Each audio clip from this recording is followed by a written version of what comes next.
You're ready. I want us to get started. You can eat at your pleasure as we move on. Let me introduce our speaker. Dr. Andrew McKenzie is an associate professor of linguistics here at KU, as well as an affiliate professor with Indigenous Studies, which means you go over there and teach for free. I've been there. After completing his PhD at UMass in Amherst and a postdoc at Texas Arlington, he came to KU in 2012. His research ties together formal semantic theory and documentation of Kiowa language, which I'm really fascinated with, the heritage of the Iowa tribe of Oklahoma, of which he's a member, which I think has a lot of relevance when you think about Haskell. Years ago, when one of the things they first tried to do was extinguish language, and now we're in the middle of trying to recover our native languages. With research broadly focused on the ways that silent context restricts the interpretation of what we say, Dr. McKenzie is a world-renowned expert in switch reference. You can say something about that today, so I know what the hell that means. I'll ask you. I'll ask you afterwards. I'm just curious what that means. And has also branched out to collaborate on Turkic language and even English. His current project, supported by a grant by the National Science Foundation, is an innovative semantic reference grammar of Kiowa. He's going to present today on the Kiowa language and his involvement in that process. I suppose of really recovering that language, right? Good. Thank you. Welcome.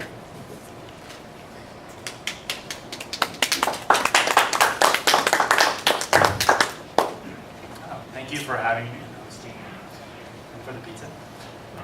This talk is essentially about Kiowa language and linguistics involving the Kiowa language and my involvement therein. The rough roadmap will lead in by talking about who the Kiowas are and the status of the Kiowa language, and then we'll get into some of the research and work, and then the kinds of things that are required for documenting a language and then revitalizing it. So the Kiowas are essentially a tribe that I'm a member of, and the Kiowa language is the national language of that tribe. And so this tribe is based now in Oklahoma, but it used to live a little bit further north from there. And talk about the Kiowa language. In Kiowa itself, it's a Goi Tongia, and the Goi is the Kiowa part. And the Kiowas traditionally lived in a plains nomadic lifestyle. They are best known for their time living up on the high plains, so the west of Kansas and Oklahoma, Texas, and so forth. They were allied with the Comanche from about 1790 onwards, and even to the point that they were put onto a reservation together. And they often would fight tribes like the Osages and the Utes and the Texans. But they would range as far south as the Gulf of California and as far north as southern Canada. Now, we think of the Kiowas as living in this area, but their oral histories take them back further north, actually. And if we look at this map, around 1700 they were living in the Yellowstone region. And a lot of the stories and place names from that region still survive. And they became allied with the Crow. And this is where it's from the Crow that the Kiowas learned about plains living and essentially transitioned into a plains people. And were moving southwards down the front edge of the Rocky Mountains after that. They were obliquely mentioned by Lewis and Clark as living in this region about 1805. They did not encounter Lewis and Clark, but Lewis and Clark encountered people who talked about the Kiowas. And then by the 1820s and 1830s, they were in this range they were best known for. And then after 1867, they were put onto a reservation in southwest Oklahoma. Now, the Treaty of Medicine Lodge is essentially set up this reservation period and set up an agreement by which, in exchange for this, Kiowas would stay in that area. And they would also receive annual payments and some basic infrastructure, like a doctor, a grain mill, that sort of thing. But in the late 1800s, this territory was broken up. The idea was that instead of having a reservation, you would just give every household a piece of land they could farm with. Who doesn't want land, right? And it just so happened that 90% of the land was left over. So what do you do with that, right? Give it to the whites. And then it was basically, yes, given as handouts in lotteries and cheap auctions or land runs to white settlers. So I guess wealth redistribution can work, right? So this turned out to be against the law. The treaties that were signed with the Kiowa had specified that 3/4 of the tribe had to agree to this first. 3/4 of the male members of the tribe had to agree to any allotment, and that never took place. In this case, and instead of starting a war to fight this, they decided to fight it the white way and go to court. And so they filed a suit, and it went all the way up to the Supreme Court. And in a landmark ruling, the Supreme Court decided that the Congress can unilaterally abrogate any treaty it wanted with Indian tribes. And so it's kind of up there with Plessy versus Ferguson and Dred Scott in the kind of obviously not good jurisprudence. But essentially marks the end of the Indian treaty era. So nowadays we think of Indian treaties, they don't officially encode law, but their provisions are usually just put into federal law now. And then after that, the reservation period kind of ended, and then we ended up with this kind of acculturation into white life. And this had an effect on the language that could only be described as catastrophic. So the nature of language is that it's transmitted from one generation to the next through conversation, through listening, and through a process we call acquisition, that children are somehow very good at. Yeah. And we use the word acquisition on purpose because we don't talk about children learning language from their parents or their peers. They essentially figure out the system. Their brains, which are not capable of tying shoes, manage to pick out all the sounds around them and organize them into these linguistic systems. Systems that are so complex that linguists still have a hard time figuring out what's going on. But little kids manage to do it. I like to tell people, a child can master its vowels before it masters its vowels. Because that's how quickly children can do these things. And so the downside to that, though, is that if you break the chain of acquisition, it's really hard to get it going again. Because that acquisition process works in children. And once children reach the age of about puberty or so, that ability goes away. It's one of the mysteries of linguistics. Or the human mind. We don't know why that ability goes away. It just does, except in a rare number of people. And so, if you want to destroy a language, the best thing you could do is make sure that children don't acquire it for at least a generation or two, and then they'll have nothing to transmit. Their kids won't acquire it. Their kids won't acquire it, and so forth. And so, what happened for Kiowa and for many other American languages is precisely that. So, in the 1870s, in the 1870s, a few Kiowas and Comanches and a few Apaches who were irredentist, essentially, about giving up the old nomadic ways, were arrested and sent to Fort Marion, which is in St. Augustine, Florida, and held there. Essentially, they were shipped off to a prison in a faraway tropical place where they couldn't stir trouble back home. They were sent for an indefinite period and essentially left there forgotten. So when Guantanamo prison opened in 2001, Indians were just like, yeah, we've been... the prisoners did not really take to Florida life. The swampy prison, the fetid air, the boredom of being inside the walls started to take its toll on their health, physical, mental, and so forth. And so the superintendent of this prison, Colonel Richard Pratt, had an idea. Why doesn't he just keep them busy? He can put them to work. The younger ones can be taught English and things like that. And this managed to lift the spirits of the prisoners, just giving them things to do. Right?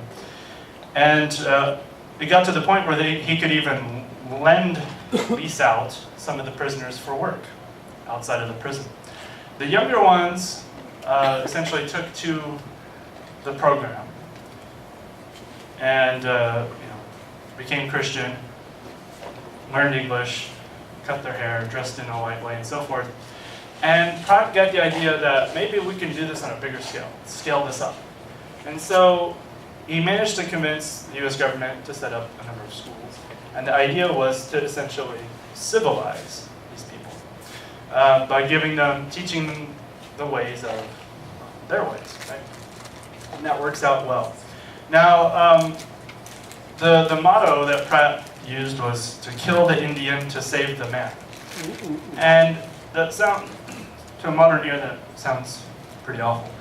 But at the time, this was the bleeding heart solution. Because a lot of people figured we could just end the Indian problem by killing all the Indians. No Indians, no problem.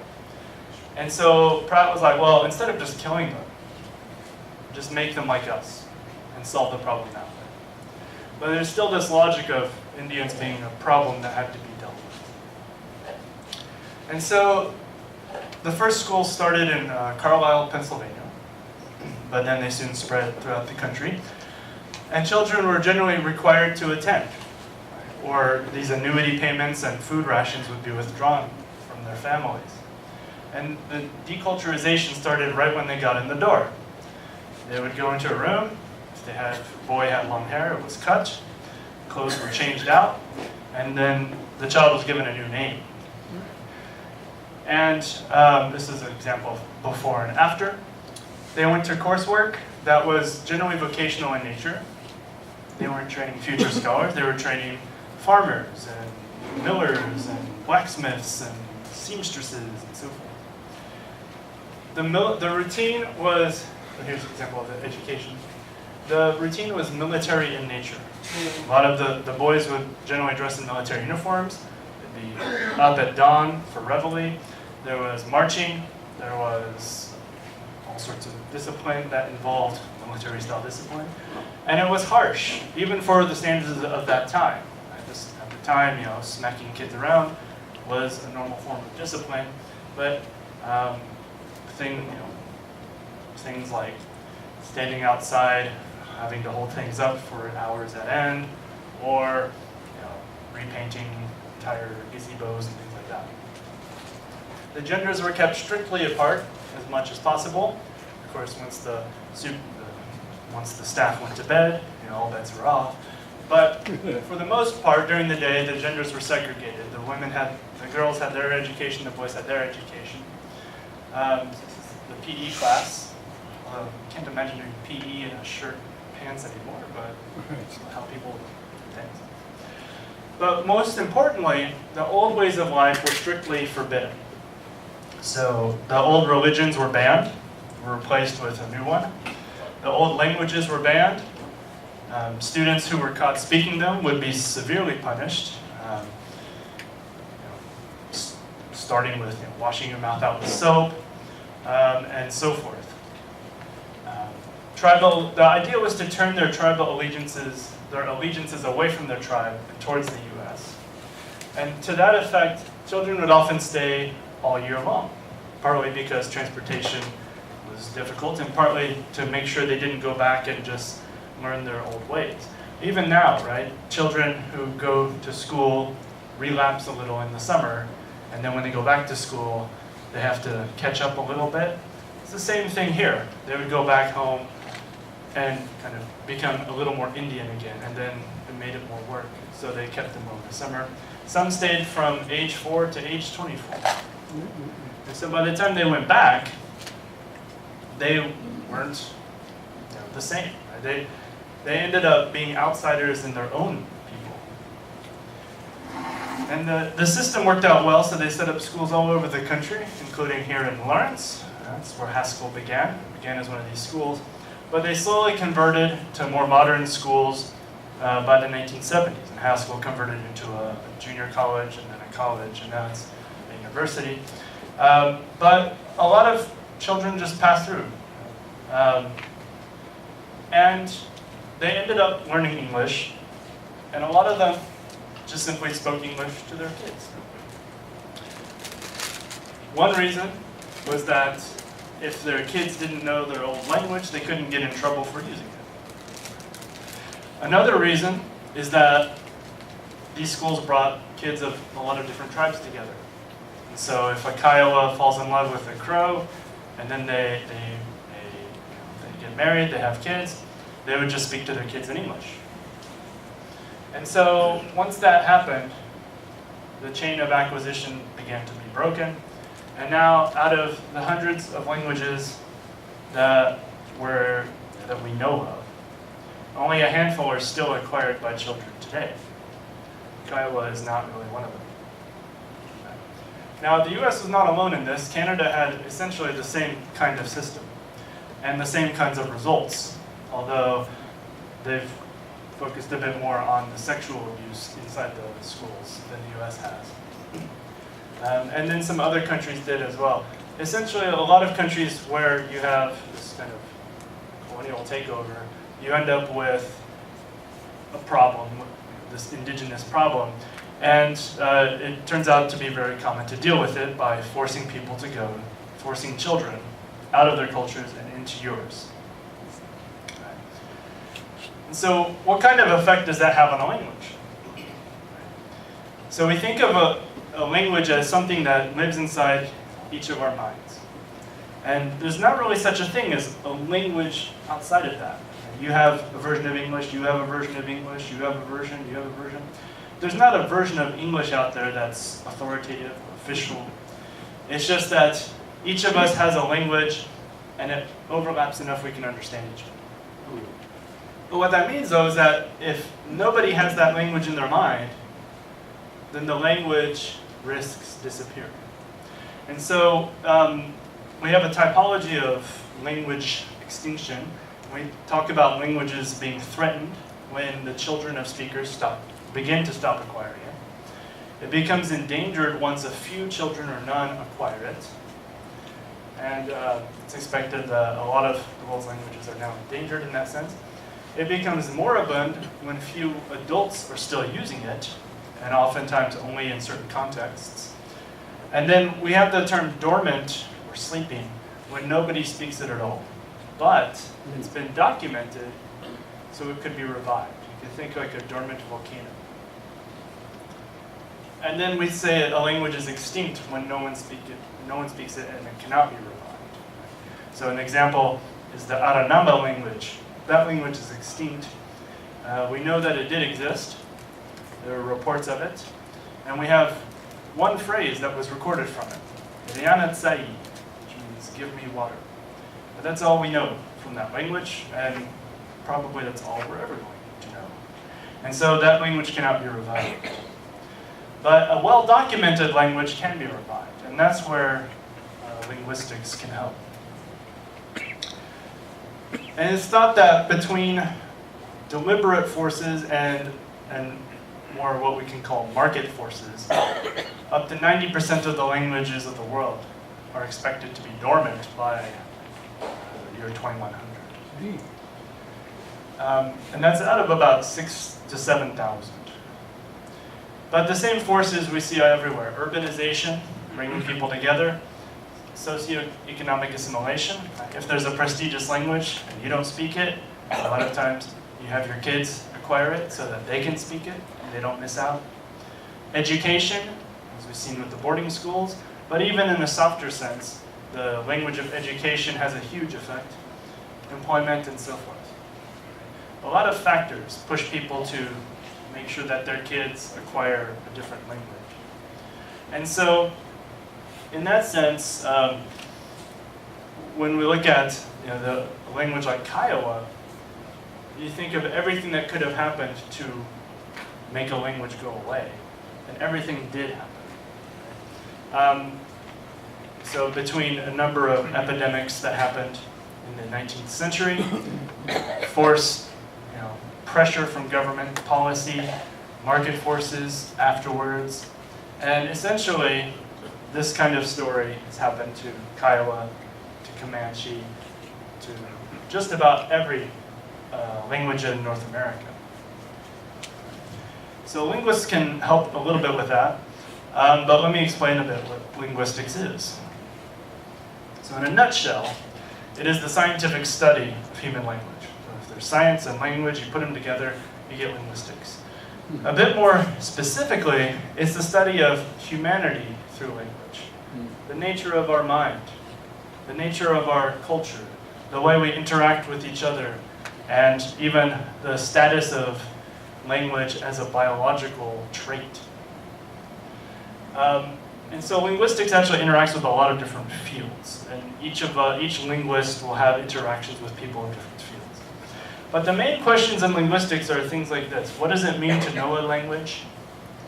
So as a speaker of English, what are the things that you know that allow you to build any sentence in English and to understand any sentence in English? How did people come to acquire them as children? And then the question of universals. What are the fundamental components of language? Because when we look at languages around the world, they're very different from each other on the surface. But if you look under the hood, we find that they're built out of the same parts, just arranged in different ways. I like to think of it as a buffet. The human mind, or the human capacity of language, is like a buffet. There's a lot of different dishes, and each person is a different language. Each language, each person gets a different dish from the buffet, right?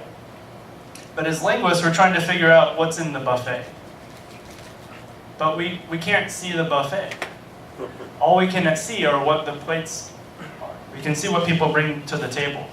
And from that, we have to figure out what's in the buffet. And so, when we look at a language like Kiowa, it tells us certain things about the buffet. And that tells us about what human minds are capable of. Now, it's commonly thought that linguists speak a lot of languages. That's not actually true. Most of us only speak one or two, or a handful. And some of us only speak one, actually. That said, when linguists say speak a language, we usually set that bar higher than most people.